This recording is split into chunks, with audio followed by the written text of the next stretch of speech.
Naman yung nag-alaga, bakit sir nagmamarunong May naman? mga ano din. Hindi nagalit SWD din sir, galit doon, mga daga rito, galit din sa anak ko kay yun. Ate Mela na Melanie. Hindi naman lahat ng tao dito, ako nag-alaga doon, nakita naman talaga. Hindi mo lang bumisita.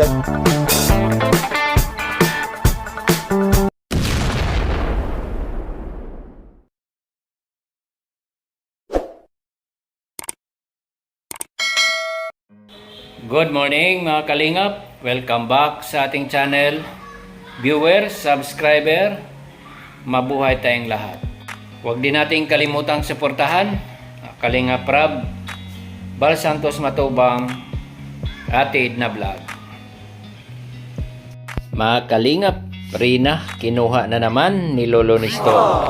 Kawawa talaga si Rina dahil sa bangayan ng mag-ama. Hindi talaga magkasundo ang dalawa. Wala namang magawa ang kalingap dahil anak nila yon. At sabi nga ni Kuya Bal, kung dalhin sa kalingap, tanggapin.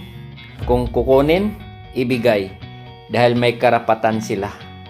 Yun nga lang ang problema dahil si Rina ang kawawa.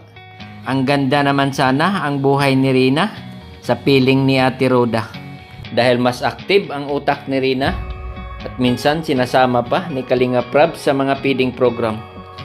Kaya na-refresh palagi ang utak ni Rina.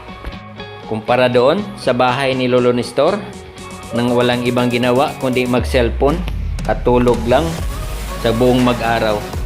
Ilang beses tinatanong ni Kalingap Rab at Ate Roda kung gusto niyang umuwi, pero ang sagot ni Rina ay ayaw. Bakit kaya hindi ito napansin at naisip ni Lolo Nestor? Samantalang sa bahay nila, palaging nagkasakit si Rina. Dapat magtapat na siya ni Kalingap Rab kung ano talaga ang gusto niyang mangyari kay Rina. Dahil ang anak niya na si Melanie, walang ibang gusto kundi manatili si Rina sa Kalingap hanggang gumaling.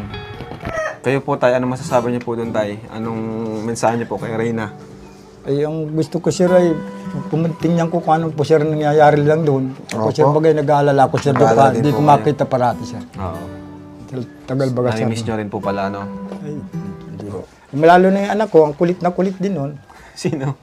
Si Melanie baga po. Bakit? Wala din yung isang pandi niya na. Hindi raw ako tatay, hindi raw ako at. Tingnan sa mga birth certificate, wala ko talaga kung ano nila ang. Oh, siya pala yung nag-decide na iwan na doon kina, si Ate Melanie, di ba? Siya yung nag-decide. Ayun. Ang daming nagagalit dito sir at hindi naman yung nag-alaga, bakit sir nagmamarunong naman? Mga ano din. Hindi SWD sir, galit doon, mga daga rito, galit din sa anak ko yun. Ate Mela na Melanie. Hindi naman lahat ng tao dito, ako nag-alaga doon, nakita naman talaga. Hindi mo lang bumisita dito kung ano, sasabihin pa niyang hinihingi lang yung maliit, magkasakit nga, hindi napunta rito kahit sa ambisyon, maliit pa siyang hinihingi niya. Imposible naman na ganun mga style niya. Hindi nga ako tinutulungan nung kasaganaan ng sakit na ngayon. Wala, saka siya makakuha. Bakit napag-decide niya na na iniiwan kay Ate Roda? Ayun nga po ang hindi ko alam kaya hindi makapunta dito yung anak ko nga. Talagang gagalitan ko po sir yun ay. Hindi ko naman sir pangyayari niya ba, akala ko lang mamalingki siya at mapasok baga po.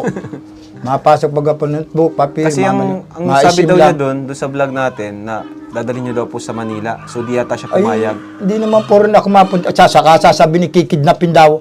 Kung ano sila mga sabi nga, kikidnapin bagay na hanip ang narili ko. Ano lang sana po yung gagawin niyo doon sa Manila? Mapunta kami sa tiyahin ko at may cancer yung bisitahin lang sa amin. Gusto namin papuntahin. Ay, ang dami nang sabi sir na kikidnapin. Kung ano, ay kikidnapin bagay hanip. Malayo-layo naman yung mga pangyayari. Saka ba't makidnap kasama ang lolo? Oh, ito, yung kasama yun, di saka pati wala naman kikidnap ng malabang mga utak sir nga gayon. How about yung ano po niya, yung ugali niya, yung behavior niya? Parang ano niya ngayon, no? Ano siya? Maganda kausap. Oo, mabait naman siya. Mabait. Saka pa, mas blooming talaga siya dito. Ganda na rin, oh. Ba talaga pag nasa ano siya ni, ate? Alaga ni Ate Roda. Tanong mo kung uuwi siya. Uwi ka? Ayaw nga niya. Ayaw mo umuwi? Bakit? Dito ka lang? Bahay niya daw to eh. Bakit mas gusto mo dito? Bahay mo to? Maganda dito? Maganda? Papa, Pauwiin ko na nga eh. Pauwi na kita. Magaling ka na eh. Pag magaling na, ibabalik na, ano? Pag mag-